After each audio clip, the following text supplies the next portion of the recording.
அழகா போல நெடிய தூக்கி வீசுற இன்பத்து பாலு நீ இந்திர நாளு வந்து இஸ்திரி போட வாயேண்டா.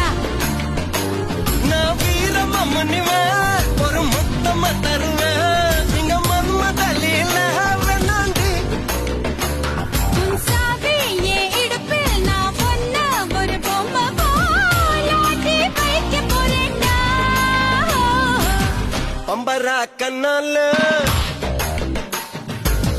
பச்சை குத்த வந்தால பம்பரா கண்ணால பச்சை குத்த வந்தால பத்திக்கிச்ச தேகம் முன்னாலே